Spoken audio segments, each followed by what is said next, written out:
Herkese merhaba, sağlıklı, mutlu, bol kazançlı bir hafta dilerim. Şimdi emtialara düşük zaman dilimlerinden bakacağız. Önemli destek direnç bölgelerimizi belirleyeceğiz. Ancak analize geçmeden önce videoyu beğenmeniz çok önemli. Daha fazla takipçiye ancak bu sayede ulaşabiliyoruz. Ayrıca kanala abone olup olmadığımızı bir kontrol edersek sevinirim. Şimdi gümüşte çok önemli, çok kritik bir bölgeye geldik aslında. Şöyle 4 saatlik grafiklerden göstermek istiyorum. 24.70 direncinden bahsettiğimiz süreçte bakın şu yatay bandın destek bölgesi, aynı zamanda şu son düşüşün %61.8 seviyesine ulaştık. Burada bu hafta için takip edeceğimiz yukarıda 22.81 çok önemli olacak. 22.81 üstüne attığı takdirde yükselişin devamını bekleriz. Ancak buradan bir düzeltmenin gelmesi de son derece normal karşılanır. Bunun için de şöyle 1 saatlik grafiklere tekrar döneceğim. Bakın geçtiğimiz hafta şurada bir tepe oluşturmuştuk ve bunun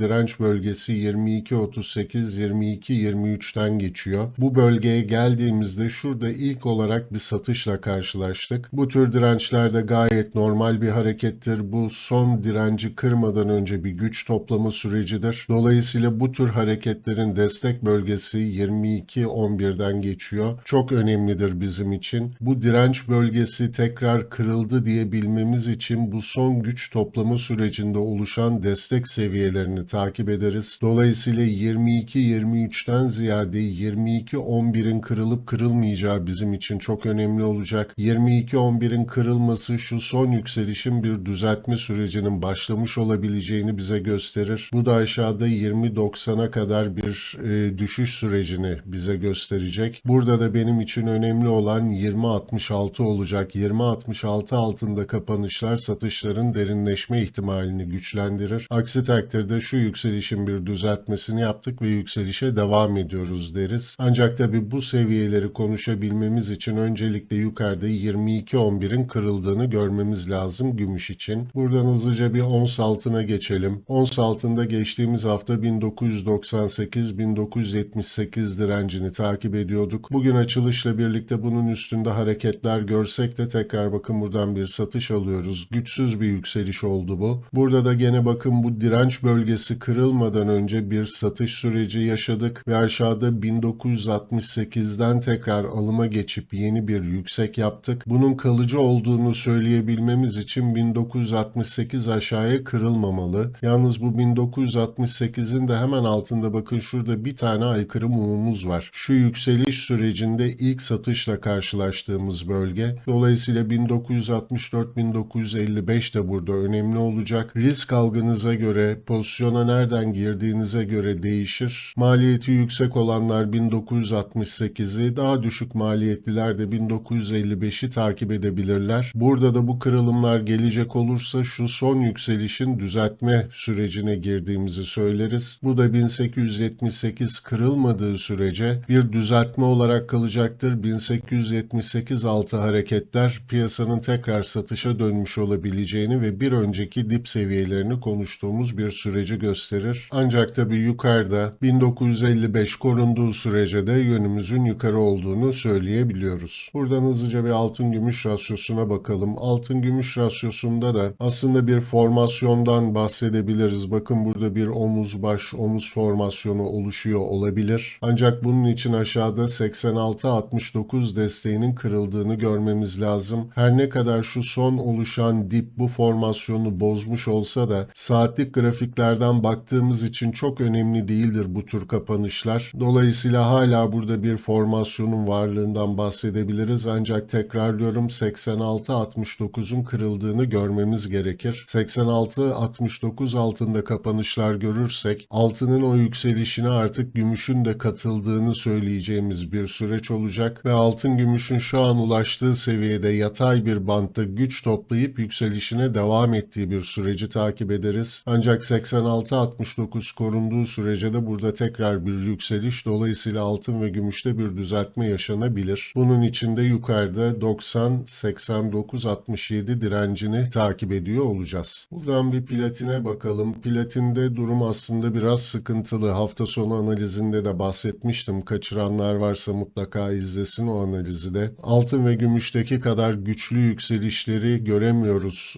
son haftada. Burada da kritik destek bölgesi bölgemiz 951-946'dan geçiyor. 946 altında kapanışlar gördüğümüz takdirde satışların derinleşeceği bir süreci takip edebiliriz. Bugün için yukarıda da 980 geçilecek mi? Bu önemli olacak. 980'in kırılması yalnız burada yeterli değil. Şu bir önce bakın gördüğümüz tepe bölgesinin geçilmesi lazım. Bu da 1006'dan geçiyor. 1006 üstünde hareketler görülmeli artık platinde ki altın ve gümüş kadar güçlü yükselişler burada da başladı diyebilelim. Aksi takdirde platinde bir miktar zayıf hareketler takip ediyor olacağız. Buradan paladyuma geçersek aslında emtialar, takip ettiğimiz emtialar içinde en zayıf olanı. Burada da yukarıda 1556 kırılmadığı sürece yükselişten bahsedemiyoruz demiştik. Hatta şöyle 4 saatlik grafiklere geçelim, daha net göreceğiz. Bakın şu yatay bandı fiyatlamaya devam ediyoruz. Altın, gümüş ve hatta platindeki o yükselişleri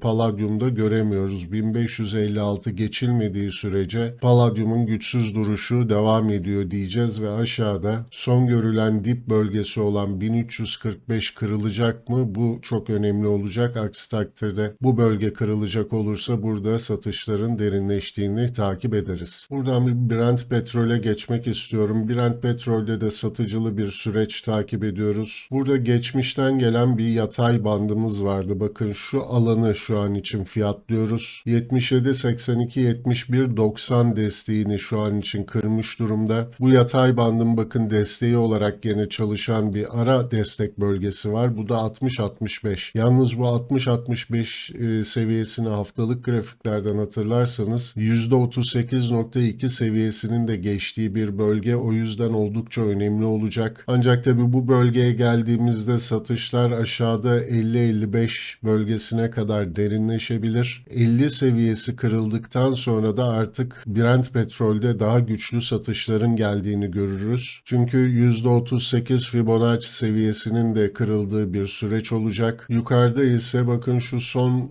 düşüşün başladığı bölge 75-87 önemli. 75-87 geçilecek olursa da burada alımların tekrar güçlendiği bir süreci takip ederiz. 75-87 korunduğu sürece de 60-65 dolar seviyesini takip ediyor olacağız. Buradan hızlıca bir gramlara geçelim. Gram gümüşte 13.40'ı takip ediyorduk. Yukarıda da 13.98 önemli olacak demiştik. Şu yatay bandın destek bölgesi şu an için direnç olarak karşımıza çıkıyor. 13.98 üstünde kapanışlar görürsek 14.80'lere doğru yükseliş devam edecektir. Aşağıda ise 13.40-13.14 destek olarak karşımıza çıkıyor gram gümüşte. Gram altına geçecek olursak ons altının yükselişinden dolayı bir önceki tepesini geçti ve yeni yüksekler yapıyoruz şu an. Şu son bakın yükseliş ve arkasından gelen şu düzeltmenin uzatma seviyelerine, Fibonacci uzatma seviyelerine baktığımızda ilk hedefinin 1210 olduğunu görüyoruz. Bu bölge geçilecek olursa da şu son yükseliş kadar bir yükseliş gelecektir ve bu da 1340'lara doğru gram altının yükselişi anlamına gelecek. Dolar Türk lirasında da artık 19'un üstünde hareketler görüyoruz. Dolayısıyla hem dolar Türk lirasından hem de onslardan beslendiği bir süreç yaşanıyor şu an. Onslara gelebilecek bir düzeltme burada da bir miktar satışlara sebep olabilir ancak bu da şu son yükselişin bir düzeltmesi olarak kalacaktır. Çünkü dolar Türk lirasındaki yükseliş artık kontrolden çıkacağı benziyor. Özellikle bu seçim sürecinde